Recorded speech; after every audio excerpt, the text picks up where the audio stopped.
Hey folks, Jim Thomas here, Fitness Management and Consulting. I appreciate you all being here at the channel today. And for you folks that are new here, that you're finding us for that very first time, hey, please hit that subscribe button. Also, please hit that like button as well. I'll appreciate it. And then number two, for you folks that are looking to learn more about me, learn more about my company, please check out the links below. And the two links that I would highlight for you today would be our courses section. Go in there and check that out. Our gym management playbook you will find in the courses section. And the gym management playbook, it's really designed for you folks that are looking to get into the industry, you're brand new at this, or if you're struggling at it and just, haven't quite, hit your stride on it. The whole purpose of the gym management playbook is to really help you shorten that learning curve, really compress that for you. Let's get it done quickly, and then help you maximize, bottom line profitability, or help you, if you're an individual salesperson, help you really excel, in that sales process.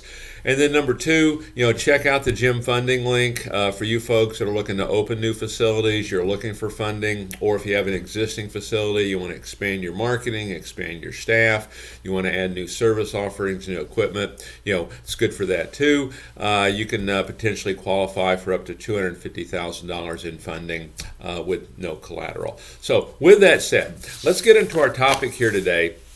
It's 8 things gym sales managers should stop doing. So if you're a gym sales manager, listen up, take some good notes, listen to this a few times. If you aspire to be a gym sales manager, this is going to be a great training tool for you to help you take that next step. Or if you own gyms, you oversee managers, take a look at these things and say, hey, are we doing some of these and how can we improve? Because you improve on these, you're going to not only will you improve overall performance of your gym, you're going to help a lot of people, get a lot of great results and solve the problems that they're looking to solve. So number one on our list of the 8 things that gym sales managers should stop doing is stop using the same management style for every rep. Stop using the same management style for every rep. One of the things that you can do with every rep is, manage the process the same way. The process stays the same, whether that rep's been with you for 5 minutes or 5 years. Okay, we're still going to manage the process the same way. But don't use the same style of management with every person. Some folks need a more of a push. Some need a gentler touch. Understand, what they need to manage, to properly manage those folks. But then also, the more you get to know your staff and you understand what their super objective is and, why they're doing this and why it's important to them, that can also help you learn how to manage them better and how to utilize, that special, unique skill set that they have. So don't use that same management style on every rep. Number 2 that gym sales managers should stop doing, avoiding the difficult conversation about sales performance. Okay, we need to stop avoiding that difficult conversation about sales performance. One of the things that I see many times is, say a salesperson is not performing, okay, and we're not happy about it, and we don't really have that conversation, that difficult conversation. We just get more frustrated, and so does the salesperson, until one day it just kind of blows up and all of a sudden they're gone. Okay, and that's really not what you're looking for. I mean, we want to help people, get the results. And I know for me as a salesperson, I started off beyond slow. I beyond struggled. Okay, but I figured it out. Okay, and a lot of other people can figure it out too. Okay, and so we don't want to avoid these difficult, conversations. To give you an idea, one of the things that we do in a lot of cases, because if we're kind of managing the manager or if we're the owner or whatever, we want to help put everybody in the best situation to be successful. And we actually came up with a self-evaluation form. A lot of companies will do evaluations based on performance, right? And it's not always the easiest thing for folks to do. It kind of has a tendency to become critical if we're not careful. And so we came up with a self-evaluation form. And so we'll have each individual person evaluate themselves and then we'll talk about it. And more often than not, they evaluate themselves pretty well. Okay, they know where they're strong and where they're weak, and it makes it easier sometimes for that manager to bring it up. Okay, so sometimes, think about maybe that self-evaluation form is a good way to do it. But have those direct conversations, because when you're talking to somebody about this, it's not the person that's bad, okay? It's the performance that's not where you want, okay? The person you still love, right? It's the performance. So make it about the performance. Don't make it about, the person. Number 3 of things that gym sales managers should stop doing: stop devoting too much time to your own sales. Stop devoting too much time to your own sales.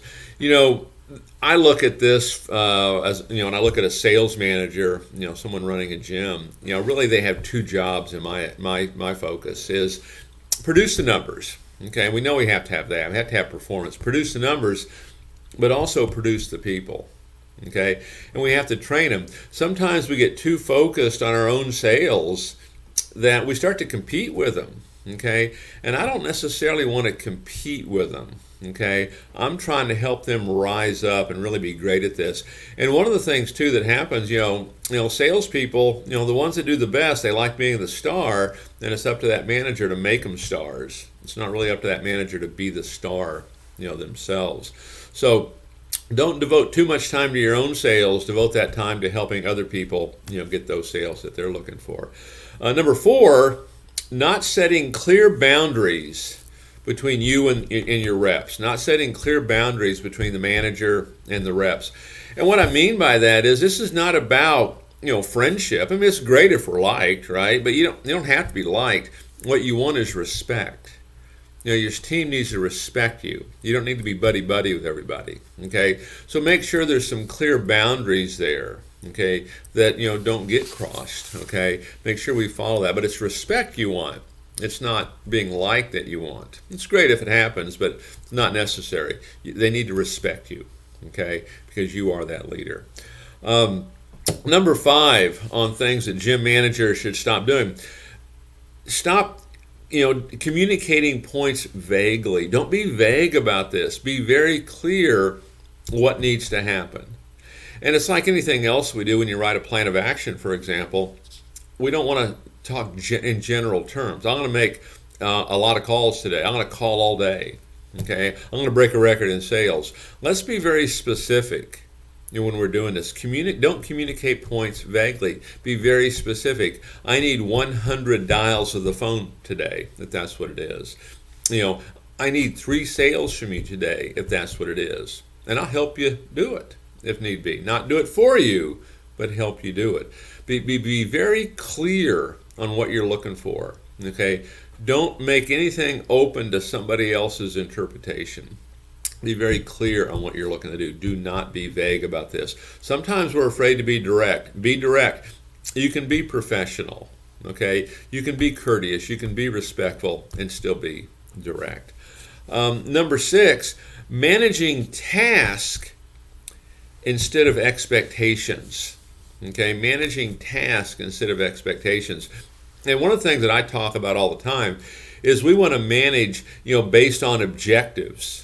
Okay, we want to manage based on expectations. Okay, so let's just say the expectation is 100 new sales, $10,000 in cash, and $5,000 in recurring dues.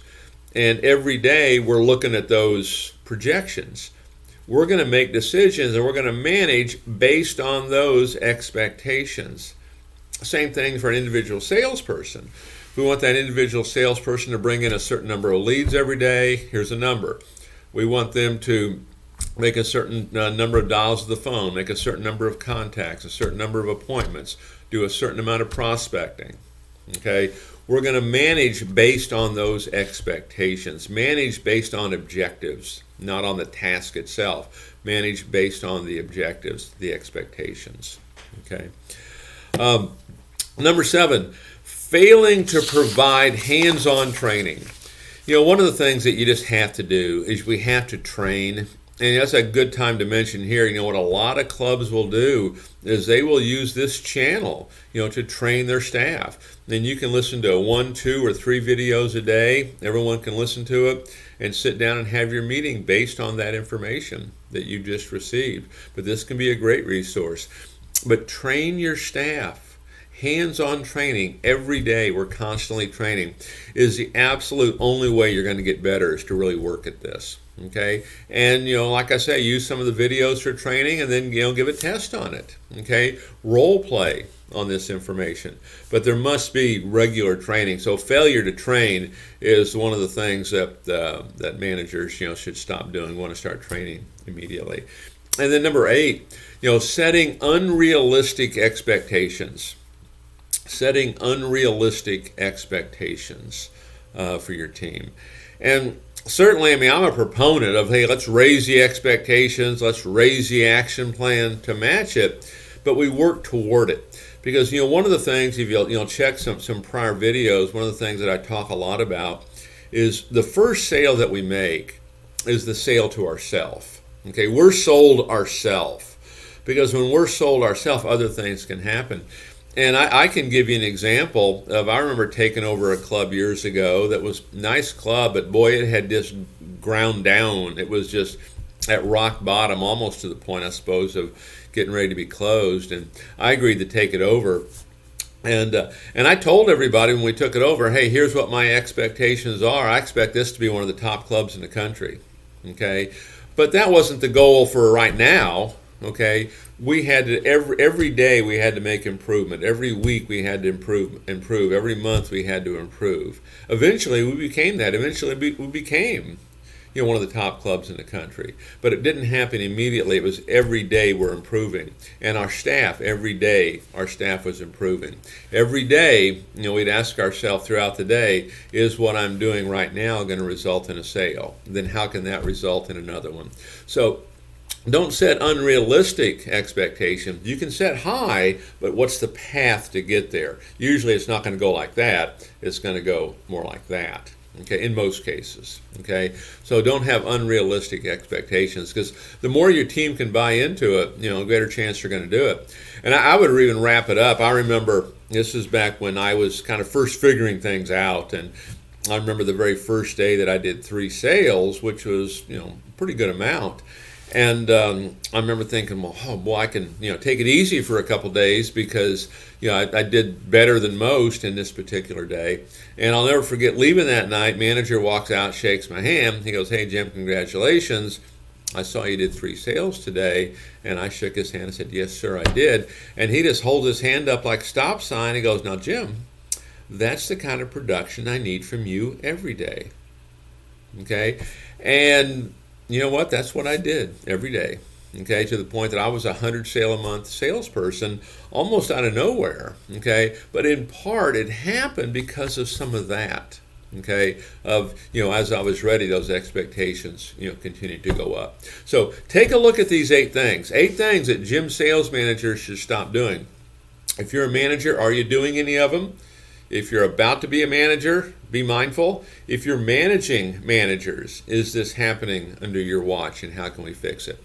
So, folks, if you enjoy the content, if you find the content beneficial, please hit that like button. I appreciate it. As a quick reminder, you can also learn more about me and my company. The link's below.